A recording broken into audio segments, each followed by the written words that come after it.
అదే జాబ్ చేయాలో తెలియక అయోమయంలో ఉన్నాను. అయోమయంలో అంటే అప్పుడు సారు వచ్చారు. సార్ దగ్గరికి వెళ్ళి కలిస్తే ఇలా చేయమని మంత్రాలు అని చెప్పారు. ఆ మంత్రాలు డైలీ చదువుకుని అలా టైం చెప్పినట్టుగా నాకు బిజినెస్ సెట్ అయింది. అంటే పలానా రోజు పలానా పెడతామని చెప్పారు. అలాగే సారే పేరు చెప్పారు, ఇలా శ్రీజ మ్యాచింగ్ సెంటర్ అని పెట్టమన్నారు. పలానా డేట్లో నీకు సెట్ అవుతున్నారు. అలా ఆ డేట్నే ఓపెన్ చేసినాము షాప్ కూడా మచిలీపట్నంలోనే.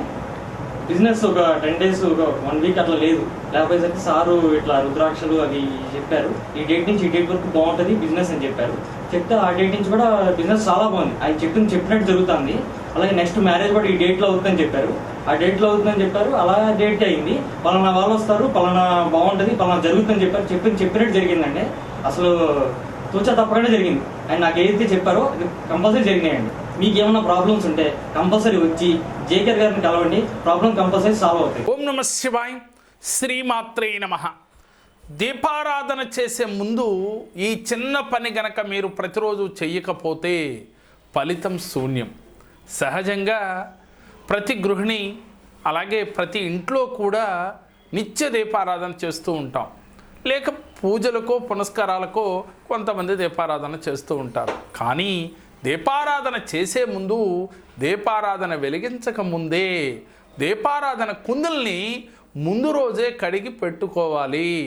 అది మట్టి ప్రమిదలైనా వెండిది అయినప్పటికీ ఇత్తడిదైనప్పటికీ కూడా. అలాగే ఆ ప్రమిదలలో మీరు నూనె పోసి ఒత్తులు వేసిన తర్వాత ఆ యొక్క దీపారాధన కుందికి గంధము రాసి కుంకుమ పెట్టి అప్పుడు దీపారాధన వెలిగించిన తర్వాత అక్షింతలతో ముందు దీపాన్ని పూజించాలి.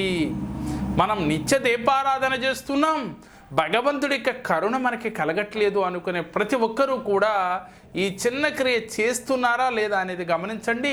అప్పుడు దీపారాధనని చక్క అక్షింతలతో పూజించి మీ సంకల్పాన్ని చెప్పుకున్న తర్వాత గణపతి పూజ ఇంకా మిగతా పూజా కార్యక్రమాలన్నీ కూడా చేసుకోవటం వల్ల ఆ భగవంతుడి యొక్క కరుణ వెంటనే కలుగుతుంది.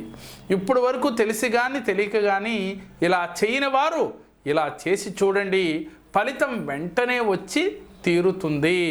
కాబట్టి మన శాస్త్రాలు, మన ధర్మం ఏదైతే చెబుతున్నాయో అది మనం ఆచరించడం మన కర్తవ్యం కదా.